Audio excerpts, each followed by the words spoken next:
I'm Rhonda Scher, the host of Society Bites Radio with your show Unleashing LinkedIn, where I get to interview the most amazing guests, entrepreneurs, business owners, and all kinds of people from different walks of life. And today, I'm so excited because I get to interview a guest who's not only a colleague, but I like to consider her a friend. And my guest name is Rosemary PAETOW. And Rosemary actually brings rare talent to her clients in the areas of process, performance, and people experience.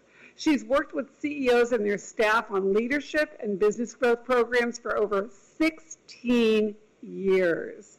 First, as a former CPA for KPMG, she's trained to quickly identify a company's key business risk and their areas of constraint, which are often not obvious.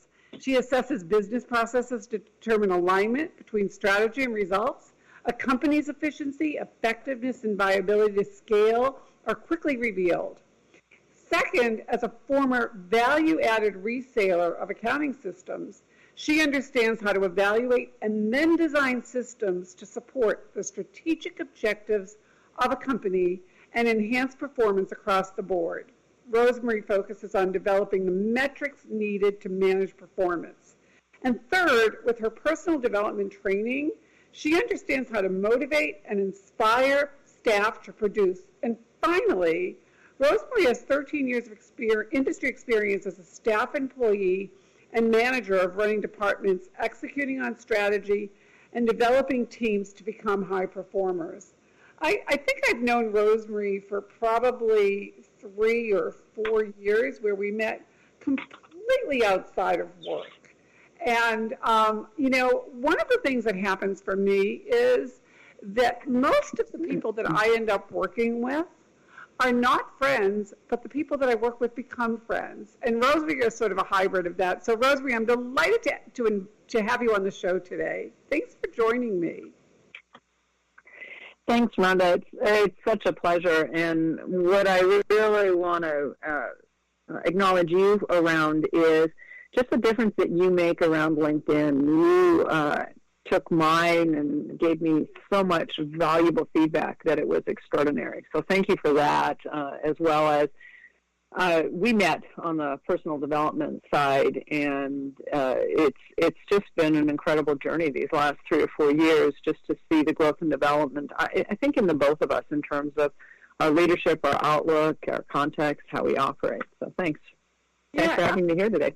Absolutely. And one of the things that really struck me when I met you for the first time, Rosemary, is not only are you personable, but you're extremely bright. And you're able to see the blind spots for people much quicker than they could ever have imagined. And I know you work with a lot of CEOs, and you're a smart woman in a male-dominated world. So let's jump in and let's talk about leadership. And, tell me about, for you, in the world that you work in, what's leadership as opposed to management, and who are the clients that you work with? So, a lot of young leaders or CEOs or companies that are smaller in size, that are under, say, 5 million, they think that what a leader is someone who goes out and gets stuff done and produces results and all of that. That's actually the definition of a manager. A manager is the one that is going to get it done, and that's why you want a strong management team.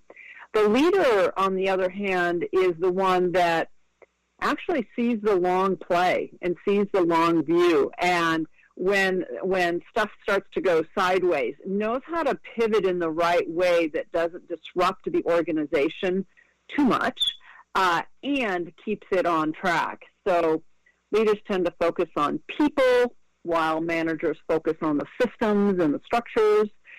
Leaders tend to create trust and a culture that empowers individuals to perform at higher levels, whereas managers are going to look at how do we put in our controls, how do we manage our processes, how do we get things done on time. So that's kind of the big difference between the two of them. To say it in a very succinct way, Managers ask the question, how and when? How do we want to get this done? When do we want to have it done by? Leaders ask what and why. Why are we doing this? Why does it matter? Why is the organization even in existence? And what do we want to measure ourselves against? Wow, that's really powerful. So right now we're in a very different world than we've ever lived in before with COVID-19. I don't think this is recognizable to anybody. And the question really is, especially now, because we don't know where this is going to go. I don't really see the world coming back to the way we knew it anytime soon. So why does it matter so much, especially now? Because really the world has changed. Yeah, so many of my clients, when we first started this wonderful journey called COVID, and I actually do think it's a wonderful journey, is, it's going to be done in a month or 2 or 3 at the most, and then they revised it to 6, and now people are talking about, maybe August of next year. I'm talking about people who are running, fairly large companies that are hunkered down for more than a year they're planning on, right? And the thing is that throughout history, there are events that happen that are going to cause us to have to rethink how we do business, and that's what one of these moments is. That's what COVID is it's an opportunity for us to really rethink and relook at things. Most of my CEOs before COVID started said, I will not have a staff that works at home. That is it. I can't trust them. I can't monitor them. I can't make sure that the work gets done. And then COVID hit, and it's like, okay, how do I make this happen, right? And so now there's a point where we're going to go back to something new, and we don't want to just go back to the old ways of doing things. We actually want to look at what's the hybrid? How do we create something? COVID gave us an opportunity to really rethink. What are our values? What are our priorities? What matters the most? And how are we going to create our companies around that? Simon Sinek talks about start with why. I am a big fan of his and follow his teachings. I actually followed his teachings before he created them. He just created a beautiful package that has me go, okay, go look at him. That's awesome. But for a leader is we really need to look at how do we create our future. I was just reading an article about the CEO of Target. And Target is Target and Walmart are 2 of the companies that have really done extraordinarily well through COVID because specifically the CEO of Target, specifically because he looked before the COVID thing hit and said, I got to change my business model. I got to change how I'm doing business because the world is going in a different direction, and I'm not following it. And he had the prior year lost somewhere around $7 billion because people kind of lost faith in him. And now not only has made that up, but has produced extraordinary results against a time when, you really don't want to go shopping anymore. And what they created was this beautiful hybrid of honoring his staff, actually giving them raises during this process, if you could imagine that, and creating a shopping experience for their customers that allow them to either pick up curbside or to have it delivered, or if they wanted to go into the store. So creating, that's the old adage of give me lemons, I'll create lemonade. The truly progressive CEOs are going to do that, right? Well, one of the things One of the things I know about you, Rosemary, is you have an incredible gift of, the heads of Target obviously are probably not going to call you. It would be great if they did. But, that's probably not. However, there's probably a lot of business owners out there that wish they had somebody to guide them to give them the insight to those blind spots so that they can pivot, as leaders and lead their management team. So who are the best clients for you? Who can you help, especially now, because we know that there are a lot of people out there, they're lost, and they need to know who to trust and where you can take them. So when somebody works with you, what kind of results can they reasonably expect? What is it that you can bring to them? Because I know, but our listeners don't know. Thanks. So when I look at, for an example, who an ideal client is, the fastest way for me to answer that is to say an organization that's in transition. And what I mean by that is they need to pivot their business model, how they do things, and it's either the first time they're going through this pivot or the second time they're going through this pivot. The first time, the CEO doesn't really know all of the ins and outs and doesn't know what the future is going to look like. So if you're wondering about whether or not you can survive all of this, you probably ought to call me. I can talk to you about that and let you know relatively quickly. The thing that you keep pointing out, Rhonda, and I appreciate your saying this, is your observation of understanding the blind spots of a CEO. And that is the thing that the CEO doesn't know, that they don't know. And so, of course, you can't solve that. The one thing about CEOs is you put a problem in front of them, they're going to solve the problem.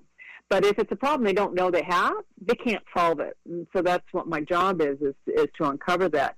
And kind of how I do that is to really listen intently, not only to what they are saying, also what they're not saying. I was working with a group of CEOs, and there were about 12 of them in the room at the time, and I asked them this question. And so there are companies anywhere from 3 million to 80 million in the room, all right? And I said, guys, what is it? And they're all men, by the way. I said, hey, guys, what is my the thing that you admire the most about me and that is my greatest gift, and why you stay with me? And what they said was, it's the way you listen, Rosemary. We've never had anybody listen the way you listen. You hear things that we don't even understand how you hear. So I said, so when I go out and talk to a prospect, I'm supposed to say, hey, it's the way I listen. And they go, yeah, I know it sounds corny, but yeah, that is it. And that has to do with what you keep pointing back to is those blind spots, is what they don't know, and how to have them see it and then help them get into action fast. So the kind of results that we produce, and I have to say that this is only after the CEO trusts me and my process, which means it doesn't happen on day one, because you don't know me, you don't know whether or not I'm smoking something or trying to do something over there with you that isn't real. It is real. My clients that trust this process and do what it is that we talk about, on average, grow 160%, and their profitability doubles. So most CEOs are focused on revenue, and I tend to focus on profitability because for me, it's more about, am I adding money into your pocketbook, or am I just growing your company for your ego's sake so that you look better to your friends, but you actually don't take home more money? So I'm more interested in, let's get more money in your bank account, and that doesn't change the result in that, on average, it's 160% growth in 18 months. And oftentimes it's much, much higher. As an example, I had an organization. The guy was around 20 million in revenue, and they had just lost a huge contract, and their sales cycle was 18 months, and they were about to invoke some bank covenants because they were out of compliance and the bank was going to call the loan. And they came to me originally for leadership. This was a month into us working together as we were working on the management team and getting them squared up. And the CEO came and said,